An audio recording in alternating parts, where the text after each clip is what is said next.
Hello, and welcome to Police Procedurals, Contemporary Detective Fiction.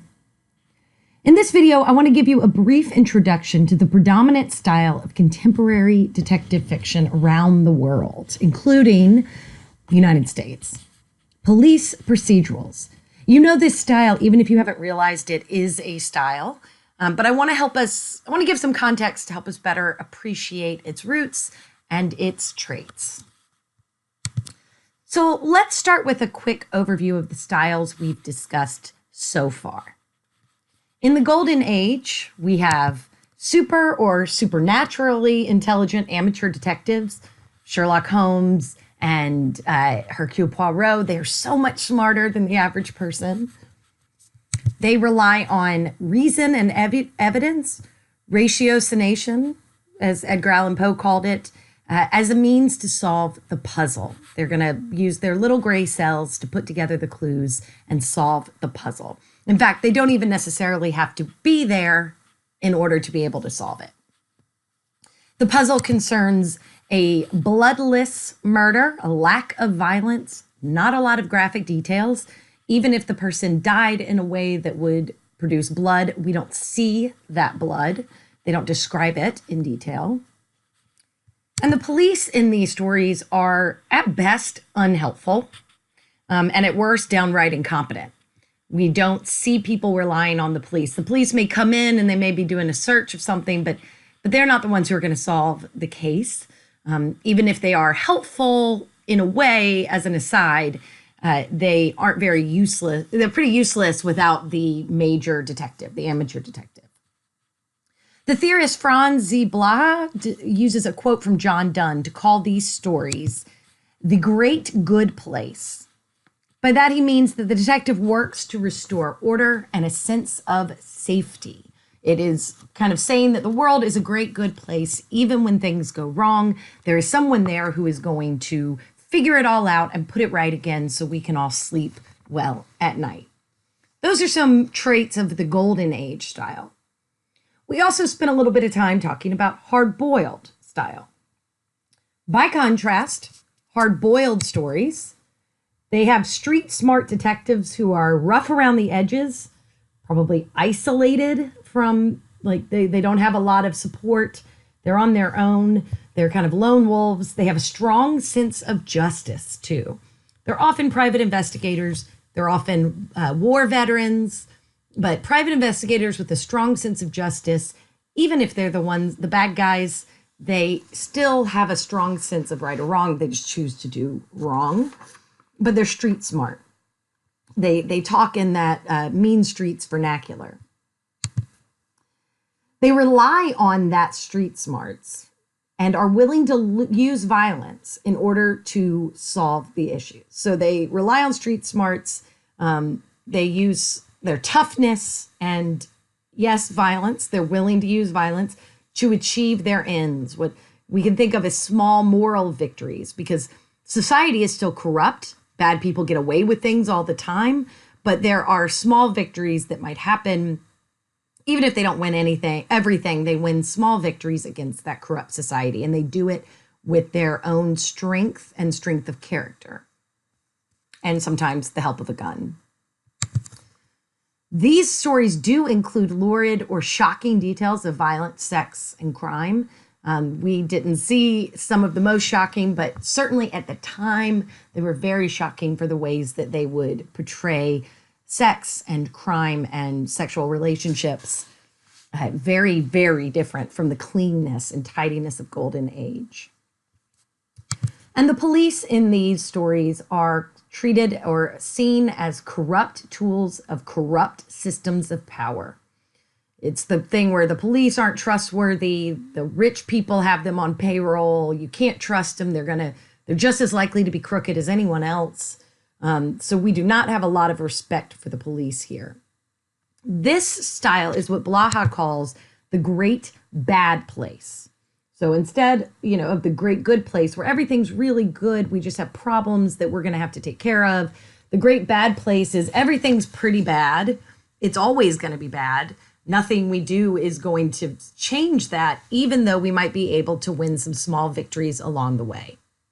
That's the great bad place. So with this context, we can move into police procedurals, which ever since really the 1950s have maintained their role as the predominant form of detective stories.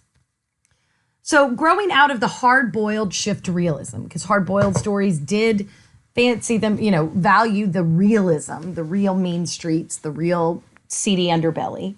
But also, police procedurals have grown out of that, but they've also returned a bit to the sense of a puzzle that we had in Golden Age, the idea that there is a puzzle to be figured out here. And that led to police procedurals. A few important things were happening over this course of time. In the 1960s, there was the Supreme Court case Miranda v. Arizona. There were other ones like it. The Miranda v. Arizona, that led to Miranda rights, that police had to read to you your rights when you were arrested. So you have the right to remain silent. Anything you can anything you say can and will be used against you in a court of law. That is the Miranda rights, at the beginning of it at least. And other changes similar to that case changed how officers investigated crime and also established protections for police, which kind of reined them in a bit. There were at least now laws that regulated how they could interact with suspects, how they could investigate crimes, or at least more laws than there were before. So that kind of led over time to a bit more trust in the police. Unlike in the hard-boiled phase where we saw them as completely corrupt, we started to see them as more legitimate parts of the legal system to help us stay safe, rein them in. We also had a lot of developments in forensic science during this time. We had a rash of serial killers in the 1970s, though arguably not more serial killers in the 1970s than in any other period. They were at least being covered a lot more, which meant they were, there was kind of a hysteria around them. This is Ted Bundy. This is Son of Sam. All these things were happening in these time periods, and they were getting a lot of coverage, and people were very, very scared of serial killers. All of this led to people trusting in police more. They had more rules and regulations around them. They had more power through their forensic science, and people were really, really scared of the guys that they were hunting down and catching. All of this led to the police to be seen more as a band of brothers fighting to keep people safe. And this is the pack of good that is going to maintain order in our town. That kind of grew out of this post-hard-boiled period. That's what was happening in the U.S. and elsewhere, and led into the rise of the police procedurals. Early examples of this style include Hilary Waugh's Last Seen Wearing, which you see the cover of here, and Ed McBain's 87th Precinct series, which began with Cop Hater in 1956. These were very early, overlapping with a lot of the hard-boiled stuff we see, but it started to move in the direction of groups of police who are respectable, solving crimes. Blaha calls this style the Great Gray Place. It's not all good, it's not all bad, but there's some good, there's some bad, it muddles together. The style's primary characteristics are, first, a group of police officers working as a team. That is the major one that makes it a police procedural. Ed McBain here, called this the conglomerate hero, meaning the hero of a lot of people working together.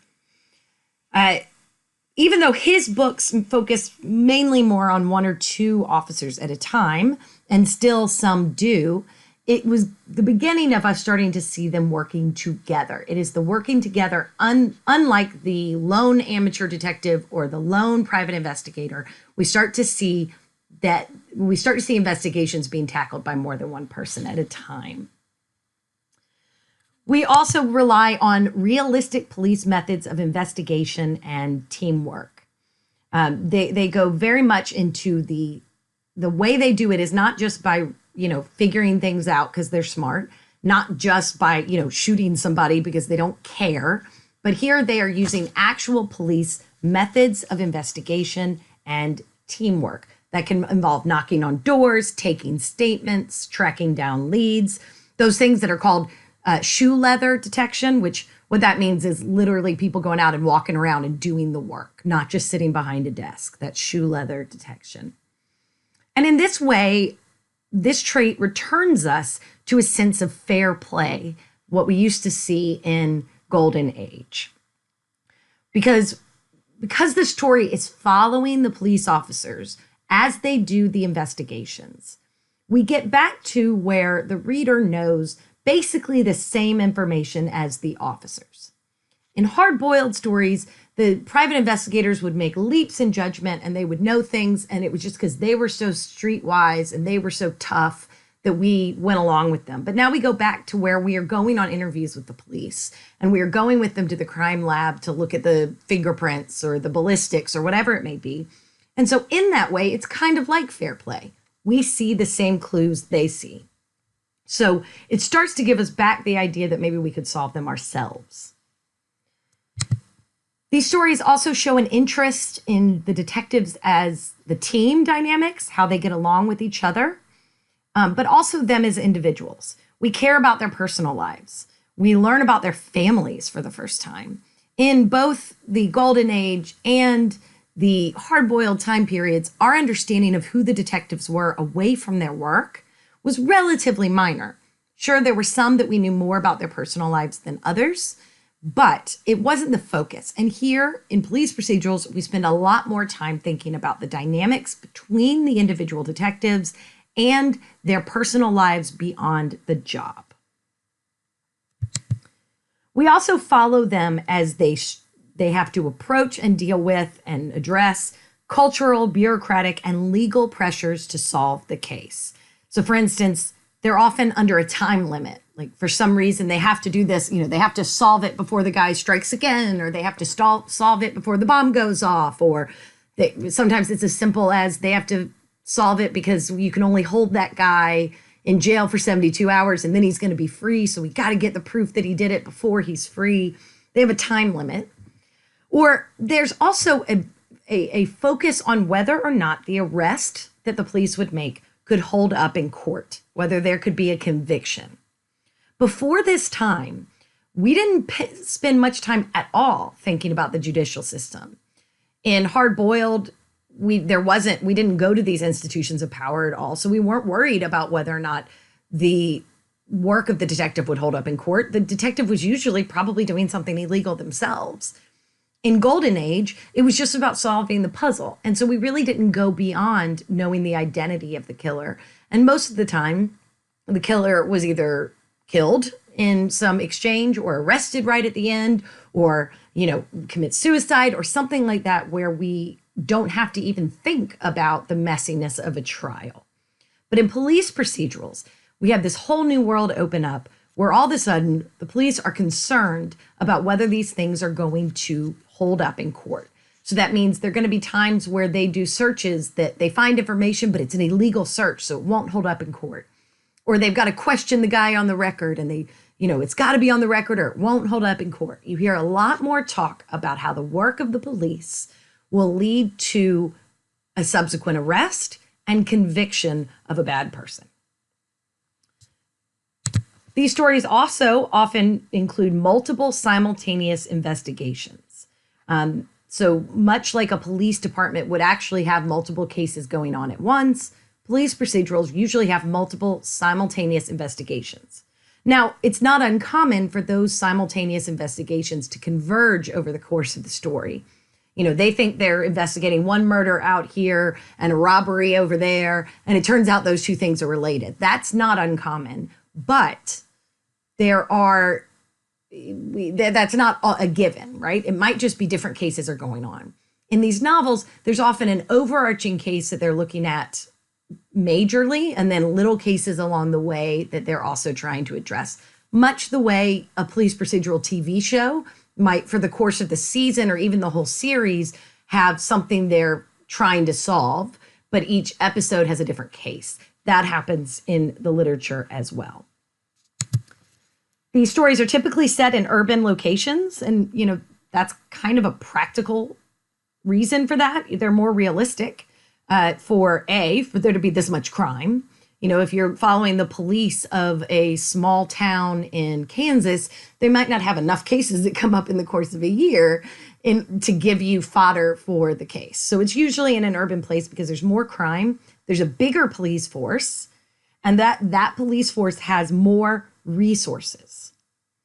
They have they have a better crime lab. It's not a place where they have to send the fingerprints off to some big lab. They can do it there. Of course, that's not always the case, but it typically is that they're in urban locations. Urban locations also mean that we usually have a bigger pool of potential suspects. There could be the people we know about, the family members or the friends or the lovers, whatever it may be, but it could also be something random. And often we hear, at least at some point, an argument that maybe it was a serial killer, maybe it was somebody random, maybe it was an accident, right? We have more possible explanations. We're not just dealing with the number of people staying in a house at any one time, like we might be with Golden Age. This style really transitions us from not just a whodunit, where the question is who committed the crime. That still exists, but the police procedural also puts more focus, and sometimes all its focus, on the how done it, how did they do the crime, and the why done it, why did they do it. So it's not just who did it, it's how they did it, and it's why they did it. Those things matter in police procedurals. Now, the adaptability of this style, which is part of why it's lasted for so long, it has a lot of room for people to be creative within it. They can bring in different types of people. You can set it in different cities. You can have different dynamics between the investigators, different sizes or abilities of the police force. There's a lot of variety. There's a lot of room for variety there. But it also has allowed for countless subgenres, some of which you might know, like crime scene technician procedurals like CSI, psychological profiler procedurals, or lawyer procedurals, legal procedurals. Those are all subgenres of the police procedural as a whole. And again, because of that variety, that is part of why it's lasted for so long and why this style can be adapted to so many different cultures. In fact, the fact that we're so focused on realistic police methods, forensic science, legal pressures, that also gives us a lot of variety in different cultures, right? The police procedural in India is going to be different than the police procedural in Argentina because there's different laws. There's different rules regulating the police. There's different ways in which the court approaches the evidence. And so those varieties can give you just an endless amount of stories to tell. So, these are some of the things you typically see in police procedurals. There are plenty of tropes or common or overused themes or devices that you might be familiar with that we could argue adding on this list, like that the officers are flawed, but they're good morally. They might be a bit of a loose cannon. They don't always follow the rules. The public might be mad about the police. They might react to them strongly. The fact that all cases are solvable within a 45-minute period, if it's a TV show, that they do tend to solve them, even if we don't get the satisfaction of the person being arrested or convicted. There's a lot of interaction with the DA, which is not necessarily something that happens in real life, but the police interacting with the DA, the district attorney, and the legal term. I mean, just think of Law and Order. They're interacting all the time on those shows. Forensics are kind of infallible. They solve everything. There are, in real life, far more questions about the interpretations of forensic science, or there can be people who, two experts who look at the same evidence and interpret it differently. But in these shows and in these books, forensic science is really seen as pretty infallible. The defense attorneys are often seen as terrible people who just are in it for the money and will protect the bad guys. Those are the kinds of tropes we are probably used to seeing in this style, and they certainly exist. But these are the things to think about that are inherent in the style, rather than just stereotypes or commonalities we see among them. These are the things that are typically kind of fundamental to the style of a police procedural. So as we move into talking about police procedurals, I encourage you to keep these traits in mind. Where do you see them at work in the pieces where we are watching and reading? And how does that make them different in both character development and plot from the other stories we've read? All right, let's dive in.